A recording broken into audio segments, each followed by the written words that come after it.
Welcome to MJ Hobby Corner. Welcome to my studio. We are currently under 2 feet of snow.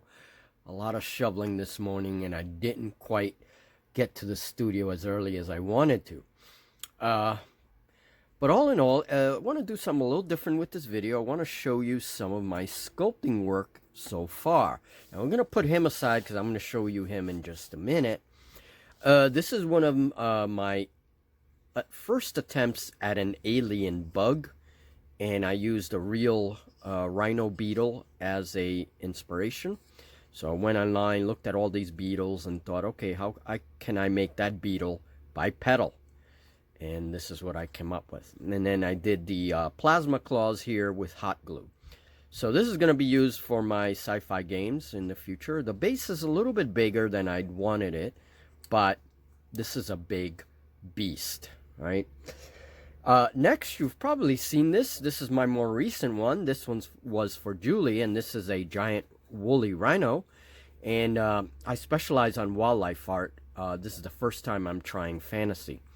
And I like the way this one came out. And Julie's going to be using this in our next Oathmark game. So don't miss it. You'll see my sculpture in action as it destroys my units.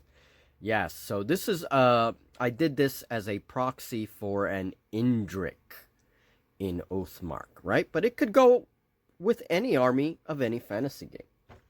And if you haven't seen our Dragon Rampant game, check it out. The first time that Julie used a dragon sculpture that I made for her. And this is an old piece now.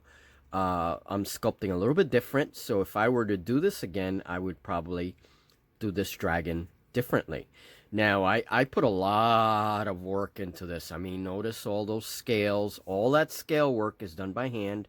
There was a lot of work. First time I ever attempted a creature like this. And this had 3 different kinds of clays, including green stuff. I used the head of an Allosaurus to make this dragon. So this is really the head of an Allosaurus, and added all the horns and changed the body type. And voila, dragon. So this is Allosaur Dragon. And I'm going to be doing more figures like that. I'm going to be experimenting with dinosaurs, since I sculpted a lot of dinosaurs in the past, and experiment with them and see what kinds of cool fantasy creatures I could come up with. So there's a dragon. We're going to put that aside. And then this is a very old sculpture. And this is obviously some kind of skeletal dinosaur. There is a vulture on top. Some kind of vulture skeleton dude pointing. And then I have like a large beetle that's hanging out there. And some, I don't know, don't remember if this was cloth or flesh or what I intended that to be. There's also a giant organ, which is wrapped up by chains to the base of the creature. This was a really crazy sculpture, and I did this some time ago. Now, the skeleton I was never happy with. I really didn't like the pose, and just a lot of things that I would have done differently. Nothing wrong with the detail, but there's a lot of things that I would have done differently now.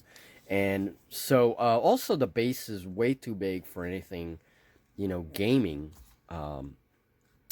wise, or maybe not. I don't know. Maybe I'm just exaggerating there, but I was going to add a few vultures on the tail and have like a little skeleton playing the organ, but I didn't do that. I don't know. This was some kind of giant undead war machine, right? Moving about. Not bad detail on the skull. I don't know. It's just me. So here is the project that I've been working on now. You guys have seen the other parts of this, and this is part 4 of the giant wolf-like skeletal beast thing for Oathmark. Now today I added the hands, okay, and you can kind of see that. And then I also added, I'm going to try to focus on this a little bit. There's a couple of different things going on in that skull. First are the teeth, right? And I tried to have some wolf-like features in that teeth, but they don't have to be exactly wolf-like. Now, the skull is a bit wolf-like. I did have a lot of the features of a wolf skull, including, I'm going to move my fat fingers out of the way, and there's this here, the arch that I didn't show my previous video because I hadn't done that yet. And this is where there's actually a slot in there, so I will be sticking a wire in there once it's dry, of course, and then I'll have my lower jaw connect there, because that's how a wolf skull connects. And so this is called the zygomatic arch in biological terms. Of course, we're not really trying to be at all biologically accurate, since this is a fantasy creature. Did do the shoulder blades here, and I added a little crest, which I'm going to modify a little bit. And basically, my bones have a few cracks in them. They're not exactly smooth, and that's exactly the way I want them. I want that to symbolize like the muscle scars all along the bone there. And yes, I did want that rib cage very nice and thick with very thick bone. So exaggerated the anatomy a little bit there. And part of that is for durability. This sculpture has 3 different clays, and I vary the mixes as I go. The hand is done with a very small armature that you can see here. And that is done with pure green stuff. The zygomatic arches here where the lower jaw is going to attach, that's all pure. And the teeth are also pure green stuff. I love to use my ball tools. They're one of the best tools that I've had for sculpting. And I use these as rolling pins. I use these pieces here as rolling pins to get at some areas. I use, you can see that this is all used up. I can't use it as a rolling pin anymore because they're so old. But I pretty much use 95% of my entire tool, not just the tips. There's a lot of different, ways that they help.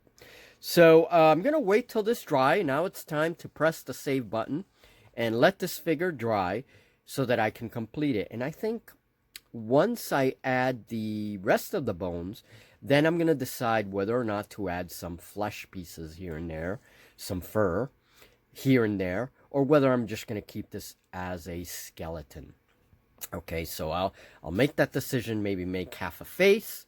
All of these skull elements are there, so I can add maybe a fleshy ear with some, facial hair and whatever. We'll see. We'll see. But I got to let everything dry before I make that decision.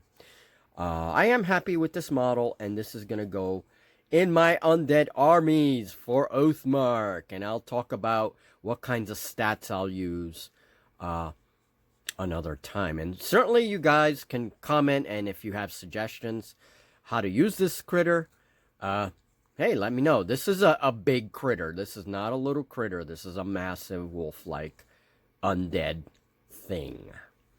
All right, folks, so I hope to finish this sculpture soon, and I hope you like it. I've worked very hard on this. This wasn't as easy as I thought, and I still have some work to do on this beast. All right, thank you very much, and have a great day, folks.